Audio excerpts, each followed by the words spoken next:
Bismillahirrahmanirrahim. Alhamdulillahirrabbilalamin. Assalamualaikum warahmatullahi wabarakatuh. Mga kapatid at mga magulang sa pananampalatayang Islam, saan mang sulok ng mundo, ipinaparating ko po ang pagbati ng mga Muslim. Assalamualaikum warahmatullahi ta'ala wabarakatuh. At sa mga kababayan natin na wala pa sa pananampalatayang Islam, sumainyo nawa ang kapayapaan at ang gabay ng dakilang tagapaglikha na nag-iisang Diyos, walang iba kundi si Allah subhanahu wa ta'ala. Mga kapatid at mga magulang sa pananampalatayang Islam, tayo ngayon ay magbibigay ng kasagutan sa isa na namang komento sa atin ng isa nating kababayan na wala pa sa pananampalatayang Islam, sapagkat sinabi niya, brother, na respeto lang daw po ang kailangan at wag daw po dapat manira ng paniniwala ng bawat isa. Inshallah, mabigyan natin ito ng magandang kasagutan para po sa kaalaman ng lahat ng mga kababayan namin na wala pa sa pananampalatayang Islam. Hindi ko po layunin na ako po ay makapanakit ng damdamin ng bawat isa, at hindi ko po layunin na ako ay makapanakit ng paniniwala ng bawat isa. Para po sa kaalaman ng lahat, hindi po ako naninira ng paniniwala ng iba, bagkus ang sinasabi ko lamang po ay pawang katotohanan lamang. Sapagkat ang pinag-uusapan po natin dito ay ang kaligtasan ng ating mga kaluluwa.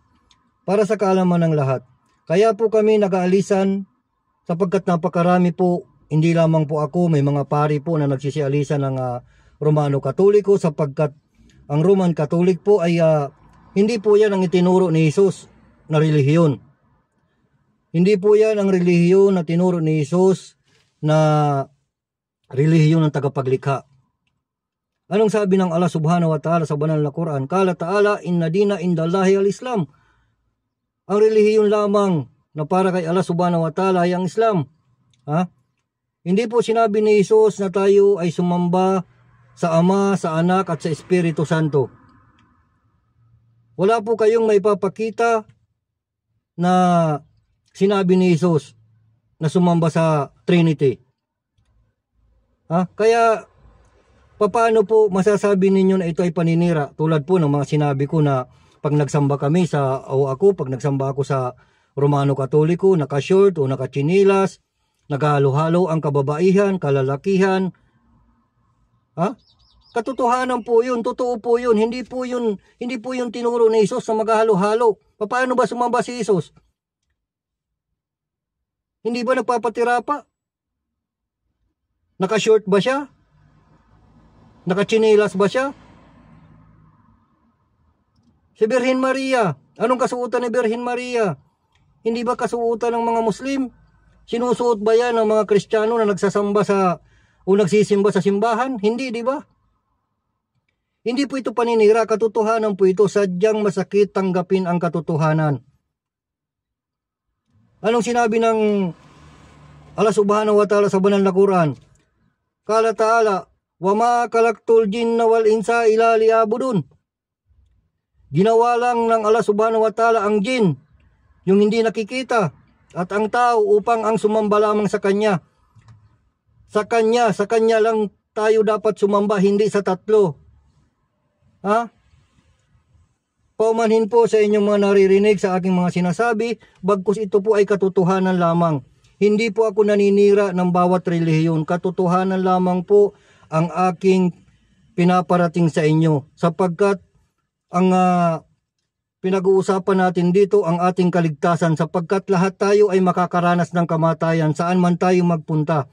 Sasalubungin tayo ng kamatayan. Napapaano kung kayo ay mamatay, tayo ay mamatay, na hindi natin makilala ang tunay na tagapaglikha? Sa tingin nyo, saan ba tayo ilalagay? Sa paraiso? Hindi mo nga kinilala ang tagapaglikha. Siyempre, sa naglalagablab na apoy kayo ilalagay. Kaya yun ang dapat na pagsumikapan natin. Kaya hinihikayat ko kayo, hindi ko sinasabi na kayo ay mag-Muslim. Hinihikayat ko kayo na magsaliksik kayo ng bawat relihiyon. Lalong-lalo na po ang inyong inaaniban na relihiyon. Saliksikin nyo rin po ang Islam. Alamin nyo po kung anong turo ng Islam. Para po maunawaan nyo. Sa mga kababayan natin na hindi pa Muslim, humihingi po ako ng paumanin sa inyo kung ako man po ay nakakasakit ang aking sinasabi, bagkus ito po ay katotohanan lamang. Kaya hanggang dito na lamang, ito pang inyong Brother Umar na laging nagpapaalala, magsaliksik at magnilay-nilay at magdagdag ng kaalaman hinggil sa ating pananampalataya. Barakallahu fikum. Assalamualaikum warahmatullahi ta'ala wabarakatuh.